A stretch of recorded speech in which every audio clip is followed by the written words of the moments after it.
And one of the agreements in that deal was that Zenith Bank would take responsibility of paying Sondolise for 1-2 years.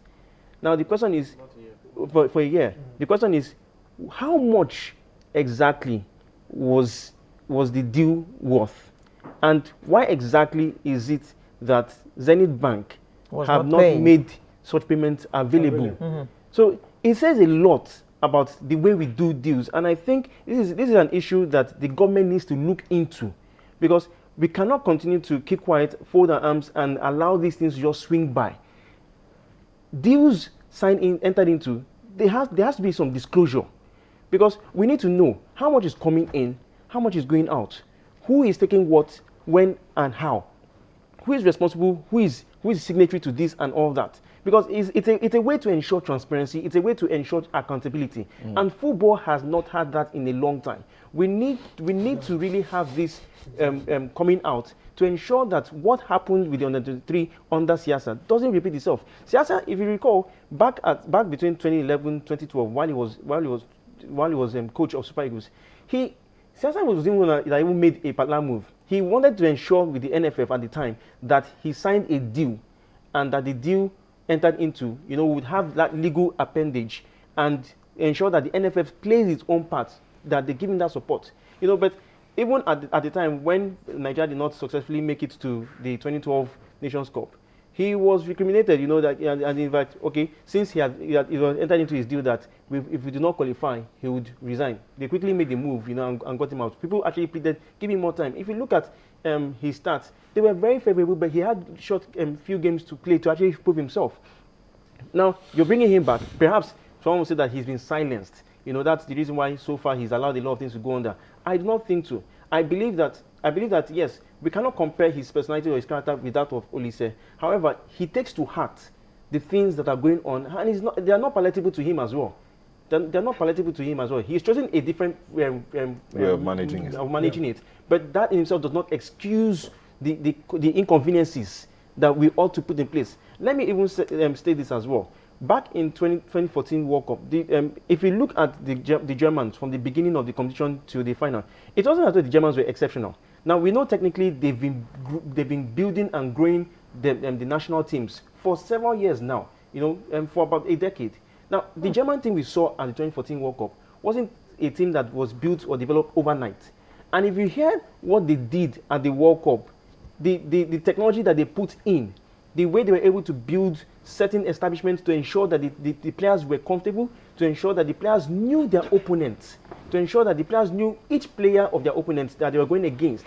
Now, those kind of things, we're not seeing them here. That's where the technical committee comes in. And those are the kind of things that Sondolise is talking about. Because it's you want to reclaim that position, as we always like in Nigeria, going back to the position where we were. Meanwhile, you're not looking at where we should be, or not right now. This is where we are. What we should do. What we should do to be there. To be there. If you want to be number one in Africa, or even reclaim that position of number 3 in the world, as the case was after 1994, you need to put set in place certain processes. It has to be systematic.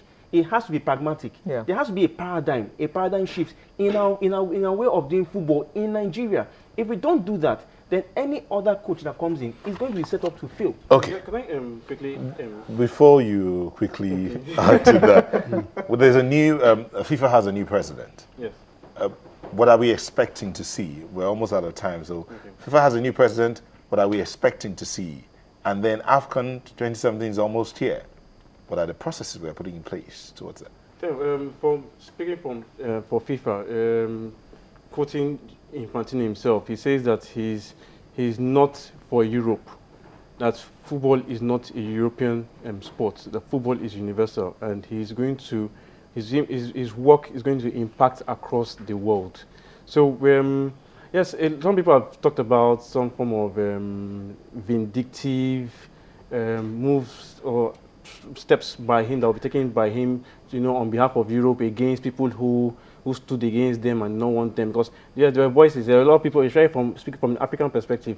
There are sections, especially through CAF, who gave their support. Or let me say, who sold their support to Asian Football Confederation, and and you know, than saying that, oh, since Europe have been always been there, we Europe have always been there, that they would give their support to Asia, so that some other part of the world would take responsibility or take the, or wield the saddle. Now, so far, we can't tell what the future is going to be under Infantino, but one thing that's been achieved is this: there are reforms were adopted, and which, so from on paper, they are laudable. But we want to see, going forward, we want to see how practicable these things will be, because, and will they trickle down, because it's not just football across the world.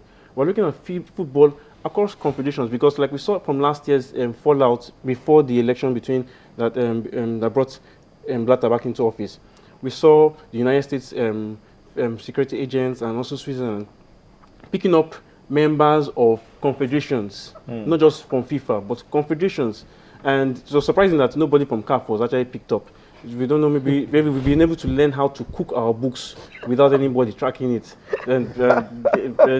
But really, they're actually, the reforms, from what I saw, what I've seen, they seem to put spotlights on the confederations, at the same time on member associations. And that's where issues of accountability, transparency, need to be emphasized, because, and which I feel Infantino should lay a lot of emphasis on, because that is actually what has brought FIFA to this point. So from a global football perspective, I think I feel that, and I strongly believe that the issues of transparency, accountability, they talked about taking away political interference and all that. I feel, yes, as much as those are sensitive issues, but I feel that those are least important when you talk about, when compared to transparency. Will the transparency thing trickle down to Nigeria? Yeah, that is where a concern would be, because if across the world we have a body like Change Football, or we have something like New FIFA now. Now, I think in Nigeria we need to have such bodies that should spring up, that puts NFF under the spotlight, and that will always be there knocking at their door, not giving them rest at any given point in time.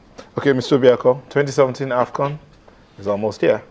Yeah, I think it's one of the reasons Olise resigned. I'm not trying to, talk about, what he has in mind, or what he had in mind, because, I'm not his advocate. But one of the reasons he resigned was because the match against Egypt, which will determine our going to AFCON 2017 or not, it's a mission impossible, if you ask me. Because we've been in football for a long time, and when things are going wrong, it affects even the players.